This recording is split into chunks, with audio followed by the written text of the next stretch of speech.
Welcome back to my channel viewers. Coal and petroleum जो lesson हम लोग पढ़ रहे थे ये उसका पार्ट 2 है। पार्ट 1 में हम लोगों ने कोल को अच्छे से समझ लिया था। कोल हमें कैसे प्राप्त होता है। कोल एक एग्जॉस्टेबल नेचुरल रिसोर्सेज है। कोल के टाइप्स भी समझे थे। कोल के बाई प्रोडक्ट्स के बारे में भी पढ़ा था। इस वीडियो में हम लोग अब पेट्रोलियम के बारे में पढ़ेंगे। इससे रिलेटेड जितने भी इम्पोर्टेंट पॉइंट्स हैं उसको समझेंगे। पेट्रोलियम से हमें क्या क्या प्राप्त होता है उससे समझेंगे। तो चलिए स्टार्ट करते हैं, पेट्रोलियम को अच्छे से समझते हैं। आपको यहाँ पे स्कूटर का फोटो दिख रहा होगा, स्कूटी का फोटो भी दिख रहा होगा, साथ ही साथ आपको यहाँ पे कार का फोटो भी दिख रहा है। एक ट्रैक्टर भी यहाँ नज़र आ रहा है। क्या आपने कभी सोचा है जो बड़ी गाड़ियाँ होती हैं उनको चलाने के लिए हम किस चीज़ का यूज़ करते हैं? उनको चलाने के लिए हम डीजल का यूज़ करते हैं। और जो छोटी गाड़ियाँ होती हैं जैसे कि स्कूटी है, स्कूटर है, उसको चलाने के लिए हम पेट्रोल का यूज़ करते हैं। तो ये जो पेट्रोल है और जो डीजल है वो हमें कहाँ से प्राप्त होता है? पेट्रोल और डीजल ये हमें पेट्रोलियम से प्राप्त होता है। और इस चैप्टर में हम पेट्रोलियम के बारे में ही पढ़ेंगे कि पेट्रोलियम हमें कहाँ से मिलता है और जो ये पेट्रोल है और डीजल है वो हमें पेट्रोलियम से कैसे मिलते हैं। अब हम लोग समझेंगे how petroleum is formed. Petroleum कैसे बनता है। Petroleum was formed from organisms living in the sea. As these organisms died, their bodies settled at the bottom of the sea and got covered with layers of sand and clay. Over millions of years, absence of air, high temperature, high pressure transformed the dead organism into petroleum and natural gas. Petroleum हमें किस तरह प्राप्त होता है? जितने भी समुद्र में लिविंग ऑर्गेनिजम्स होते हैं जब वो मर जाते हैं, जब उनकी डेथ हो जाती है तो वो सभी लिविंग ऑर्गेनिजम्स क्या होते हैं, वो उस समुद्र में नीचे सेटल्ड हो जाते हैं और धीरे धीरे क्या होता है, उन पे मिट्टी कीचड़ जमा होने लगती है। Over millions of years, absence of air, high temperature, high pressure transform the dead organisms into petroleum and natural gas। यानी कि लाखों साल के बाद, मतलब कि मिलियन ईयर्स के बाद क्या होता है, जब वहाँ पे हवा नहीं पहुँच पाती है, एयर नहीं पहुँच पाती है, यानी कि एब्सेंस ऑफ एयर और हाई टेम्परेचर हाई प्रेशर की वजह से क्या होता है, वो जितने भी डेड ऑर्गेनिजम्स होते हैं, जितने भी वो जो लिविंग ऑर्गेनिज्म जिनकी डेथ हो गई होती है, वो धीरे धीरे क्या होता है, पेट्रोलियम में कन्वर्ट होने लगते हैं और नेचुरल गैस में।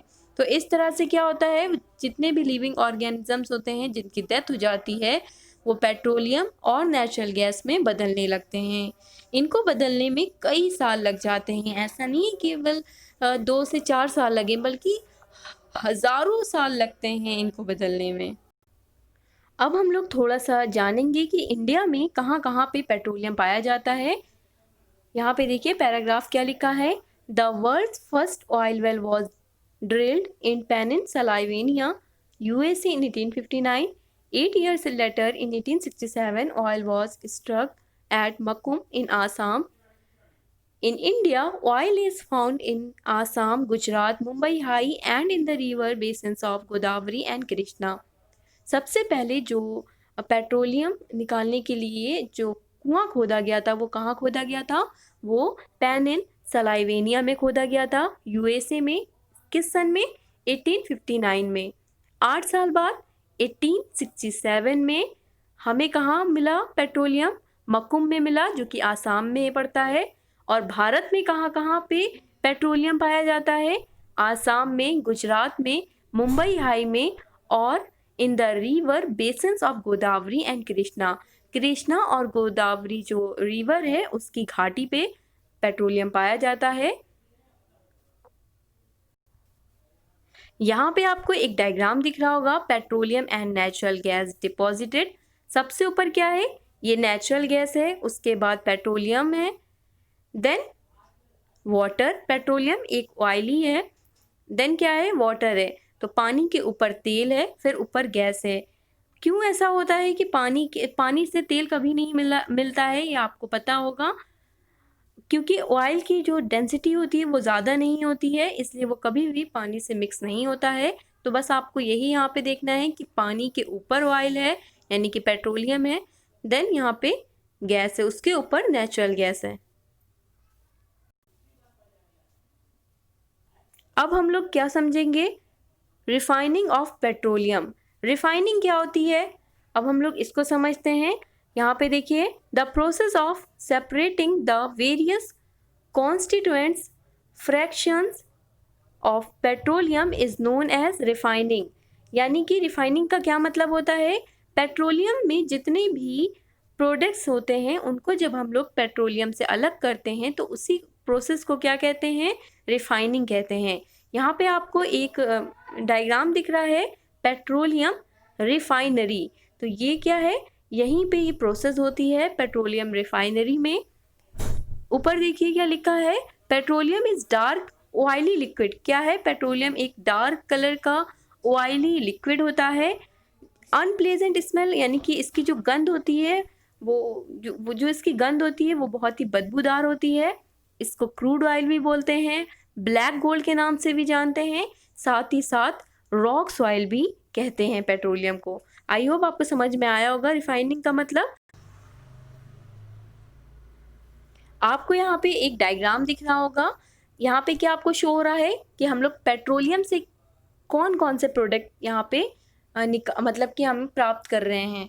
क्रूड ऑयल यानी कि पेट्रोलियम, सबसे पहले यहाँ पे आपको दिख रहा होगा क्रूड ऑयल लिखा हुआ। क्रूड ऑयल जब फर्नेस से गुजरता है, यहाँ पे अलग अलग कंपार्टमेंट है जहाँ पे अलग अलग टेम्परेचर है।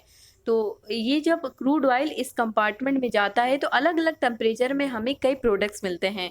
सबसे पहले ऊपर देखिए गैस है, देन पेट्रोल मिला, केरोसिन मिट्टी का तेल जिसे बोलते हैं, डीजल ऑयल मिला, फ्यूल मिला, लुब्रिकेटिंग ऑयल। लुब्रिकेटिंग ऑयल किस में यूज़ होता है, जब मशीनें होती हैं जब वो चलती नहीं है तब हम उसमें ग्रीस डालते हैं, तो लुब्रिकेटिंग ऑयल क्या करता है, उन ग्रीस का काम करता है। पैराफिन वैक्स किस में यूज़ होता है, पैराफिन वैक्स जो वैसलीन बनती है, मोमबत्ती बनाई जाती है, उसमें पैराफिन वैक्स का यूज़ किया जाता है।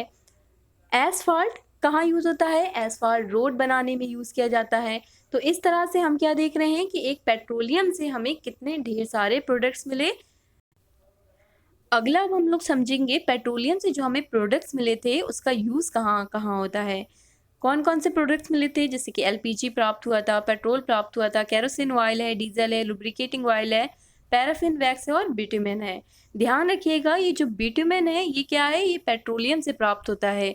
और जो बिटुमिनस है वो क्या है, वो एक कोल का टाइप है। हम लोगों ने इससे पहले पढ़ा था सब बिटुमिनस और बिटुमिनस, वो क्या था, वो कोल का टाइप था। और जो बिटुमेन है वो क्या है, वो एक पेट्रोलियम प्रोडक्ट है। तो ये जो एलपीजी है वो कहाँ कहाँ यूज़ होता है, वो इंडस्ट्रीज़ में, घरों में फ्यूल के तौर पे यूज़ होता है।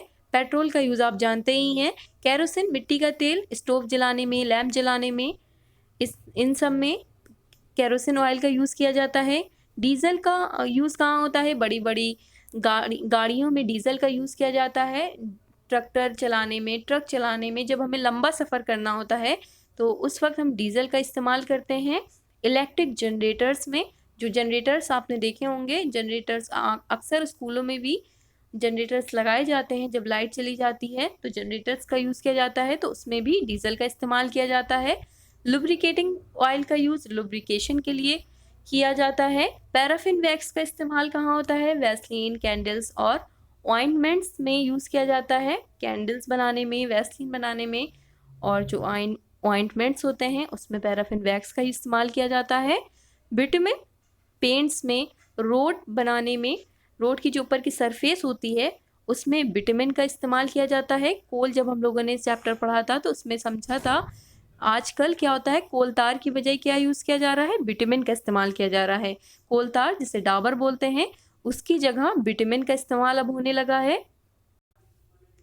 अगला हम लोग पेट्रोकेमिकल्स के बारे में समझेंगे कि पेट्रोकेमिकल्स क्या होता है। बहुत सारे यूज़फुल सब्सटेंसेस जो कि पेट्रोलियम और नेचुरल गैस से प्राप्त होते हैं उन्हें पेट्रोकेमिकल्स कहते हैं। Many useful substances are obtained from petroleum and natural gas.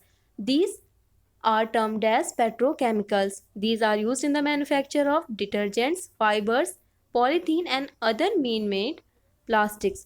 ये किस किस में यूज़ होती है, ये डिटर्जेंट्स बनाने में, फाइबर्स बनाने में। फाइबर्स में क्या क्या आता है, जैसे कि पॉलिस्टर है, नायलॉन है, एक्रिलिक है, पॉलीथीन बनाने में और बहुत सारी प्लास्टिक जो मेन होती हैं उनमें भी पेट्रोकेमिकल्स का इस्तेमाल किया जाता है, यूज़ किया जाता है। Hydrogen gas obtained from natural gas is use in the production of fertilizers urea. Hydrogen gas कहाँ से प्राप्त होती है? हमें नेचुरल गैस से प्राप्त होती है, जिसका इस्तेमाल फर्टिलाइज़र बनाने में किया जाता है, यूरिया जिसे बोलते हैं। अब हम लोग नेचुरल गैस के बारे में समझेंगे। It is a very important fossil fuel because it is easy to transport through pipes. ये बहुत ही इंपॉर्टेंट फॉसिल फ्यूल है, क्यों? क्योंकि इसे हम लोग पाइप्स के द्वारा ट्रांसपोर्ट कर सकते हैं। It is stored under high pressure as compressed natural gas. आप सभी ने देखा होगा टायरों में जो हवा भरी जाती है तो किस तरह भरी जाती है? बहुत ही प्रेशर के साथ भरी जाती है। तो ये क्या है, इसको स्टोर किस तरह कर सकते हैं? Under high pressure as compressed natural gas, compressed तरीके से। तो ये क्या है? ये कंप्रेस्ड नेचुरल गैस है, सीएनजी है। इसका इस्तेमाल टैक्सियाँ चलाने में, कई टैक्सियाँ सीएनजी से चलती हैं, कुछ गाड़ियाँ पेट्रोल से चलती हैं, तो बड़ी बड़ी जो गाड़ियाँ होती हैं वो डीजल से चलती हैं। और जो घरों में जो गैस सिलेंडर होते हैं वो क्या होते हैं? वो एलपीजी होते हैं। CNG is used in place of petrol, diesel and LPG. Petrol, diesel और एलपीजी की जगह अब सीएनजी का इस्तेमाल किया जा रहा है। क्यों? क्योंकि जो सीएनजी है वो लेस पॉल्यूटेंट है, उससे पॉल्यूशन कम होता है। सीएनजी का इस्तेमाल करने से पॉल्यूशन कम होता है। किसके कंपैरिजन? पेट्रोल के comparison. Natural gas mainly composed of methane. समझेंगे पीसीआरए के बारे में। ये पीसीआरए क्या है? पीसीआरए हम लोग को एडवाइस देता है, हम लोग को बताता है कि किस तरह से आप ड्राइविंग के दौरान पेट्रोल और डीजल को सेव कर सकते हैं। पीसीआरए का फुल फॉर्म क्या है? इन इंडिया पीसीआरए का फुल फॉर्म क्या है? Petroleum conservation research association. PCRA का फुल फॉर्म है advises people how to save petrol diesel while driving. यानी कि ड्राइविंग के दौरान आप किस तरह से पेट्रोल और डीजल को सेव कर सकते हैं, बचा सकते हैं, ताकि आगे वाली जनरेशन को ये मिल पाए। तो उन्होंने कुछ टिप्स दी हैं, उसको पढ़ते हैं। Drive at a constant and moderate speed as far as possible. Switch off the engine at traffic lights or at a place where you have to wait. Ensure correct tire pressure. Ensure regular maintenance of the vehicle. यहाँ पे क्या क्या उन्होंने कहा है? उन्होंने कहा है जब कभी भी आप गाड़ी रोकते हैं, जब कभी भी आपको ट्रैफिक लाइट्स सिग्नल मिलते हैं जहाँ पे गाड़ी रोकनी होती है, उस वक्त इंजन को बंद कर दीजिए और अपनी जो गाड़ी है उसको मेंटेनेंस कराते रहिए, ताकि पेट्रोल और डीजल वो कम खाए, कम यूज़ करे। तो इस तरह से उन्होंने कुछ गाइडलाइंस बताई हैं। इतना इम्पॉर्टेंट नहीं है ये सीटेट के एग्ज़ाम में, लेकिन आपको पता होना चाहिए कि पीसीआरए क्या है। तो ध्यान रखिएगा, पीसीआरए का फुल फॉर्म क्या होता है? पेट्रोलियम कंजर्वेशन रिसर्च एसोसिएशन, जो कि हमें क्या करती है? हमें एक तरह की बताती है, टिप्स देती है कि किस तरह से हम पेट्रोल और डीजल को सेव कर सकते हैं। अब हम लोग सीटेट में आए हुए कुछ सवालों को लगाएंगे, तो चलिए स्टार्ट करते हैं। ये जो क्वेश्चन है ये 2019 में आई थिंक आया था, या फिर 2018 में आया हुआ ये क्वेश्चन है। Which of the following is not a by product of petroleum. इनमें से जो 4 ऑप्शन आपको दिए हैं, इनमें से कौन सा एक ऐसा प्रोडक्ट है जो पेट्रोलियम से नहीं प्राप्त होता है? पहला कौन सा है? Lubricating oil. अभी हम लोगों ने पढ़ा है कि लुब्रिकेटिंग ऑयल पेट्रोलियम से प्राप्त होता है। सेकेंड है पैराफिन वैक्स। ये भी अभी हम लोगों ने पढ़ा है कि पैराफिन वैक्स भी पेट्रोलियम से प्राप्त होता है। थर्ड क्या है? कोक। फोर्थ क्या है? बिटुमेन। बिटुमेन एक पेट्रोलियम प्रोडक्ट है। तो यहाँ पे उन्होंने क्या पूछा है कि कौन सा नहीं है? तो यहाँ पे जो कोक दिया है ये पेट्रोलियम प्रोडक्ट नहीं है, ये हमें कोल से प्राप्त होता है। तो यहाँ पे करेक्ट आंसर क्या होगा? कोक, क्योंकि यहाँ पे उन्होंने नहीं पूछा था, तो इसलिए यहाँ पे ऑप्शन 3 सही होगा। ये भी सीटेड में आया हुआ क्वेश्चन है। Which one of the following is not a product of petroleum? Kerosene, CNG, paraffin wax और बिटुमेन। तो यहाँ पे जो सीएनजी है ये हमें नेचुरल गैस से प्राप्त होता है, ना कि पेट्रोलियम से। तो सीएनजी हमें नेचुरल गैस से प्राप्त होता है, और जो कैरोसिन है, पैराफिन वैक्स और जो बिटुमेन है ये हमें पेट्रोलियम से प्राप्त होता है। तो यहाँ पे क्या आंसर हो जाएगा? सीएनजी, क्योंकि ये नेचुरल गैस है। आई होप आपको पेट्रोलियम चैप्टर समझ में आ गया होगा। कोई भी डाउट हो कमेंट बॉक्स पे कमेंट करके ज़रूर पूछें। और अगर वीडियो अच्छी लगी हो, आपको पेट्रोलियम चैप्टर समझ में आया हो, तो इस वीडियो को लाइक करिएगा, मेरे चैनल को सब्सक्राइब करिएगा और अपने फ्रेंड के साथ ज़रूर शेयर करिएगा।